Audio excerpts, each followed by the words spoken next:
Hi, our group is composed by Alejandro Figueroa, Loren Casos, and Carolina Ayala. Have you ever heard about the Danone and Oaxaca partnership? Well, we will explain to you what is all this international negotiation is about. Let's start with the background. First of all, we are going to talk about Danone. Danone is a multinational company from France who is known by being the giant in the bottled water market and global daily products market, who sells in the entire world, all around the 5 continents. Now let's talk about the Oaxaca Group. Oaxaca Group is known by being a Chinese company, one of the biggest in the bottled water market. Now, let's see what happened in 1996 when Danone and the Oaxaca Group stayed together to create a joint venture. Danone stayed with the 51% of shares and Oaxaca with the 49% of shares. The main issue happened when Danone accused Oaxaca Group for creating mirror companies, using illegally the joint venture brand and selling identical products of the brand. Another issue in the international negotiation between Danone and the Oaxaca Group is that China considers the Oaxaca Group as an important treasure for the country and for the economic growth. Another important fact is that Chinese government tend to see Danone as a hungry wolf that wants to eat little sheep. In this case, companies like Oaxaca, affecting the China's economy. In addition to solve the dispute, the Danone Group and the Oaxaca Group recurred to arbitration. They decide to go to the court in several parts of the world, like California, Italy, Sweden, and China courts. Now, we are going to talk about the strategies used by Danone and Oaxaca Group.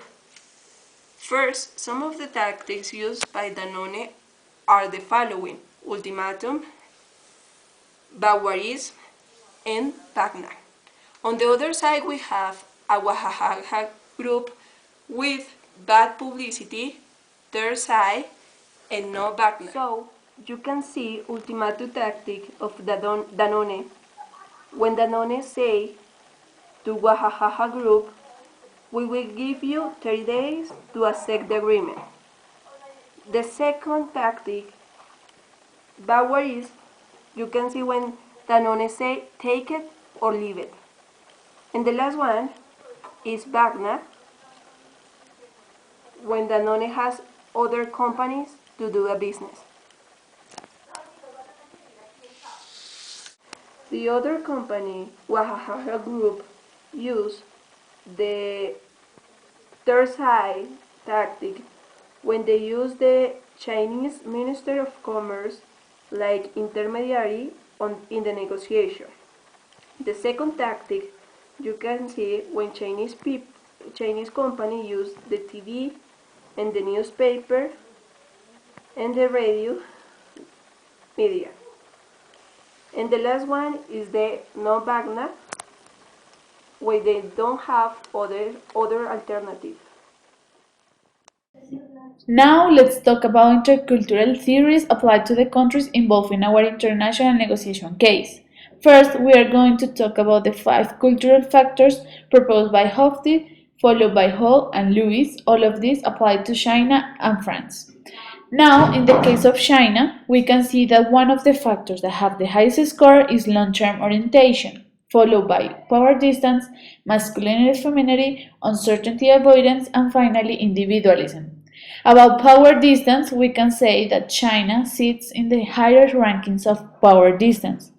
Basically, because China has a society that believes that inequalities amongst people are acceptable. Also, the subordinate superior relationship tends to be polarized and there is no defense against power abuse by superiors. About individualism, China is a highly collectivist culture where people act in the interest of the group and not necessarily of themselves. About masculinity and femininity, China is a masculine society, success oriented and driven. About certainty avoidance, China has a low score, and basically the Chinese are comfortable with ambiguity. About long term orientation, China is a highly long term oriented society in which persistence and perseverance are normal. Also, the relationships are ordered by status and the order is observed. Now, in the case of France, as we see in the chart, France, one of the factors that has the highest score is uncertainty avoidance, followed by individualism, power distance, masculinity, femininity, and finally long term orientation. Basically, power distance, France has a society in which inequalities are accepted, hierarchy is needed, and the power is highly centralized. About individualism, France scores high on the individualistic index, which means that the French favor individual and private opinions, taking care of themselves and immediate family rather than belonging to a group. About masculinity femininity, it's considered or is a related feminine country, and uncertainty avoidance. France has one of the highest score on the uncertainty avoidance index.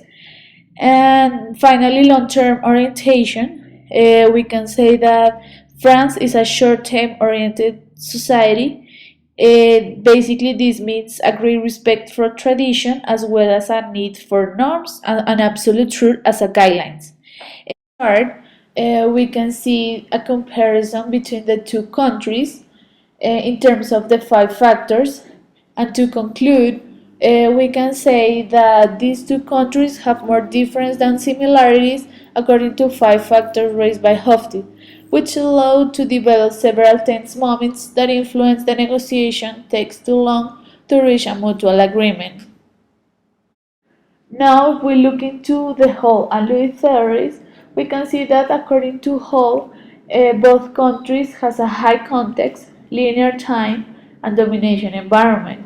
And according to Lewis, China is a reactive culture and France is a multi-active culture. Now let's see this chart that shows some other characteristics of this culture. And for example, leadership in China is a consensus role, and in France is autocratic. About humor, in China is avoided, and in France is used, and uncertainty avoidance in China is low, and in France is high. Also, for another characteristics, we can find meetings. In China is punctual, and in France is small talk. About values, in China there's a completion, and in France is a fair play. And the last one is a confrontation aspect that in China is indirect and in France is direct. So, the conclusions of this negotiation between Wahaha Group and Danone Group were affected by the public image of Danone Group, who has been affected by the Chinese government and the Chinese population. That's why, at the end, Danone Group have to transfer a 51% of its shares to Wahaha Group. Our recommendations to Danone and Wahaha Group are: the first one is the Danone and Wahaha Group dispute highlights the intersection of public opinion and the rule of the law in China. The second one is the sporting companies should pay close attention to their public relations efforts. The third is dispute with China's companies. Foreign companies should be careful to to avoid sparking a nationalistic backlash.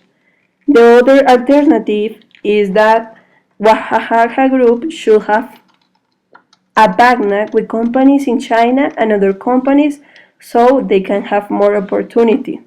The other is to understand well the term of the agreement, and the last one is to make a new joint venture.